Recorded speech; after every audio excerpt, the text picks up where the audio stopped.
ini kita ada pertemuan P2K2 untuk membahas masalah pemanfaatan bantuan sosial dalam pemenuhan gizi anak usia dini dan ibu hamil. Mengapa ini perlu kita bahas di pertemuan ini?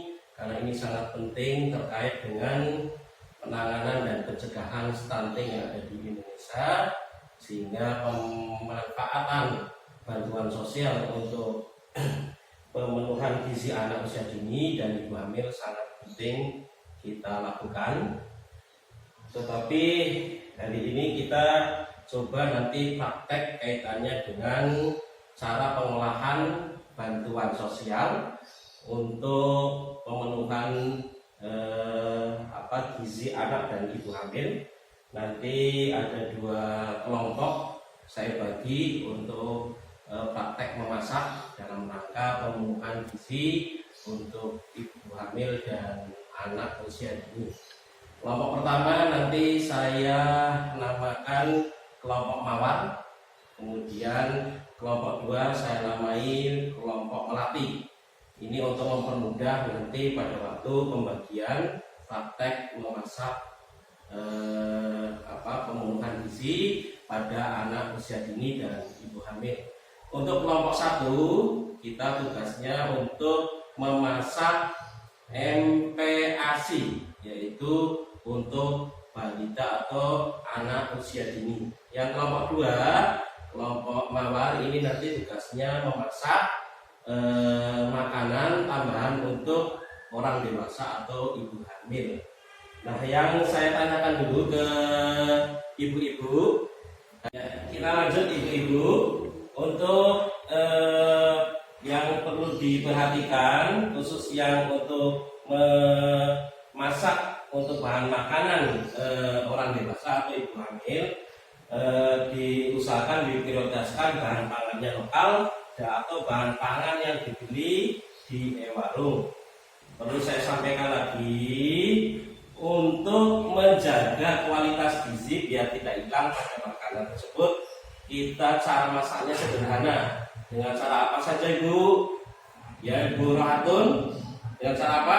Ya dengan cara direbus. Ya, ada lagi Bu Roina, dipanggang Pak, bisa.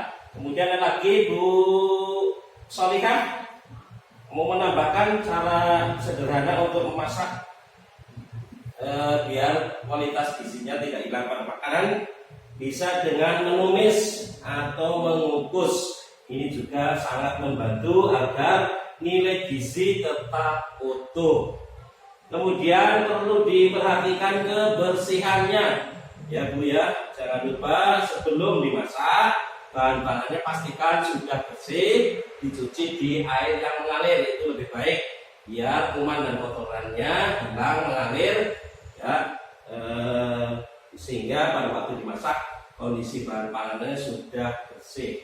Kemudian dipastikan khusus yang MPI atau MPASI ini untuk tambahan makanan pendamping ASI, ini kalau bisa tidak ada penambahan atau pemberian penyedap rasa, ya, karena ini bahan-bahan ini sangat berpengaruh, ya, kurang baik pada MPASI untuk balita. Kemudian pastikan, ya, sekali lagi untuk memasak khusus yang MPASI ini, perhatikan tekstur makanan agar dapat mudah tercerna oleh anak dan pengolahannya tidak menggunakan minyak, ya Bu ya.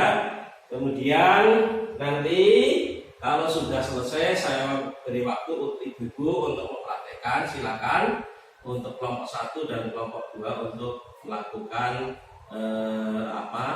memasak untuk persiapan makanan tambahan bagi anak usia dini dan orang dewasa atau ibu hamil.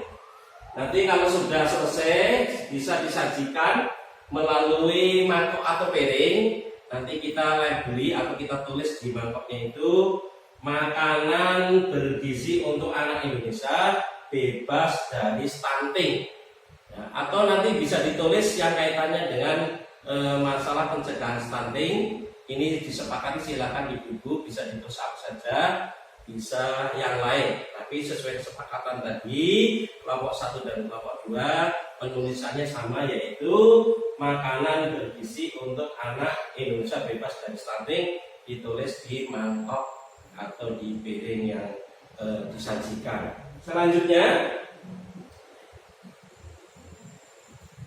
kemudian perlu saya tekankan lagi bahwa pada pertemuan hari ini kita lebih menekankan bahwa anak yang memasuki usia 6 bulan ini perlu diberikan MPASI agar anak terpenuhi kebutuhan gizi yang seimbang sehingga kasus stunting bisa dihindari dan kita cegah.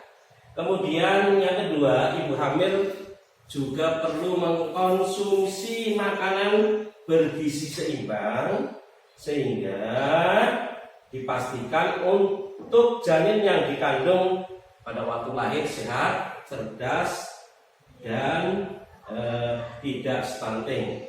Itu hal-hal yang perlu saya tekankan biar pada waktu memasak ini bisa diperhatikan sebagai pemanfaatan bantuan sosial untuk pemenuhan gizi pada usia dini anak atau anak usia dini dan orang dewasa atau ibu hamil. Selanjutnya, ini saya juga mau menyampaikan ke ibu-ibu. Nah, ibu-ibu nanti habis pulang dari sini harus punya rencana, ya, rencana atau planning, meta planning. Ini biar ibu-ibu tidak lupa janji diri yang sudah ibu sampaikan atau ibu tulis, catat di tabel. Janji diri ini nanti bisa dikerjakan satu persatu sesuai prioritas atau kemampuan ibu mau melakukan janji diri yang mau dilakukan. Kemudian ini kaitannya dengan janji diri ini juga kaitannya ada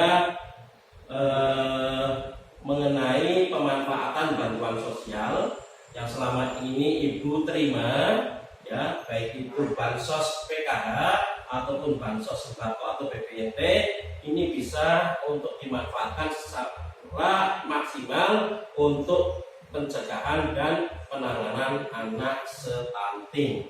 Kemudian nanti untuk janji diri ini dikumpulkan ke saya pendamping, kemudian yang untuk meta plan ini dibawa ibu-ibu ke rumah untuk nanti ditulis dan apa yang rencana ibu lakukan setelah mengikuti pertemuan P2K2 ini.